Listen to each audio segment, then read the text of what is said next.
My name is John Quinones, and I'm with ABC News. What did you think of what you heard here? I didn't hear anything racist. He told her he wouldn't serve her. Well, he can say he wouldn't serve you if you come in here barefooted without a shirt on. But she wasn't barefoot or without a shirt on. Well, she wasn't dressed right. What do you mean? If I was running a place, I'd do the same thing. You wouldn't let Muslims shop at your store? I sure wouldn't. We never expected customers to be so candid. How do I know you don't have a bomb in there? Watch what happens this time when, once again, our Muslim woman is denied service. This is not right. And again leaves. I mean, we reserve the right to not serve. That's right. Certain kind. That's right. That's, you know, I appreciate seeing that. I think that's the first time I've ever seen that. He not only commends the man behind the counter for his discriminatory behavior, but he gives him the thumbs up, not once, but twice, Good job. All right. as he leaves. Can I talk to you, sir, for a second? But when I approach, So we're with ABC News. there is no thumbs up for me. We staged a little experiment in there to see how people would react to Hey. that kind of attitude. You're not an American. I am an American. That man took it a bit farther, telling me I'm not an American. He was threatened. Jack DeVideo is a social psychologist at Yale University. So when we as Americans feel threatened from the outside, we're going to define ourselves in very rigid fashions. Either you're with me, and if you're not really one of me, then you must be somebody else who's against me. The young woman in our experiment is an actor, but for this woman, discrimination is all too real. Nahaya Javed helped us design our experiment. Although born in Chicago, she says she's constantly characterized by fellow Americans as the enemy. They always start off with, you're a terrorist, Osama lover, towel head, camel jockey, on and on.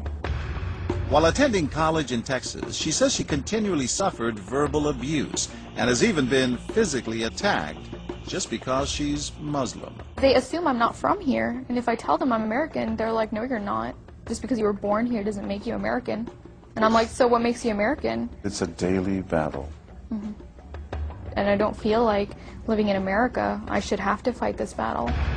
Meanwhile, back at the bakery, our actor is at it again. But how do I know you're not a terrorist?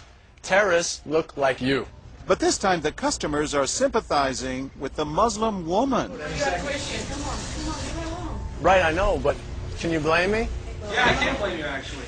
Why? What's the problem? All right, we'll get out of here. You need to go yourself, actually, what you need to do. Okay, sir. Thank you, I'm a sir. good American, all right? We're at war with these people. My dad's a veteran. Go yourself. So is mine. And he's not the only one who walks out in anger. You need to stop segregating against people. It's wrong. Excuse me? She's an American No, just like you're a everybody bad American. Time and again, people speak out with their pocketbooks. You lost a couple of customers, just so you know. But look what happens when this man threatens to leave. You're not a good American, sir. I believe I am a good American. My son just came back from serving in the Army for over a year in Iraq, and that has nothing to do with her rights. I understand that. Thank you, sir. And I hear what you're saying. But I can't believe you would be so discriminatory. I'm deeply offended by that.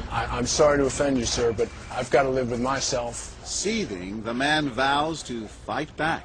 I will let people know this. I've stopped here every time I come by this place, and I'll never stop here again.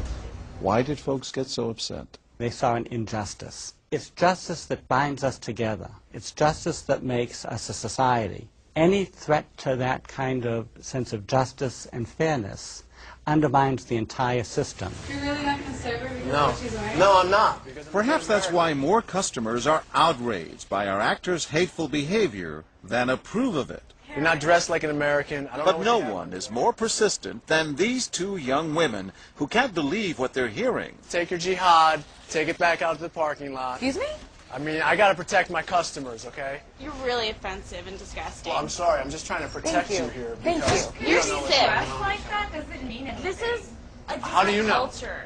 You are These people so are trying to ignorant. kill It's Americans. disgusting. She is my culture. So you're ready to serve me, but you're not ready to serve her? You're obviously dressed like an American. Big deal. She's Muslim. And unlike the others, they don't just leave in anger. They stand their ground. So you're going to regulate what people wear? Yes, because I believe you the the degree manager? of... No, I'm not the manager. Can I speak to your manager? I'm John Quinones with ABC News. It's only when we catch up with our heroines that they finally let their guards down. I'm with my friend who's, Muslim, and it's, I've just seen how people treat them differently, and it really hurts me. Just watching them stand up for what they believe in touches Professor DeVideo. In a way, they defended America, and I was impressed by that, because they wanted this to be a just society, a just place, a just bakery. I'm John Quinones. And remember this man whose son served in Iraq? He's also moved to tears. Every person deserves to be treated with respect and dignity.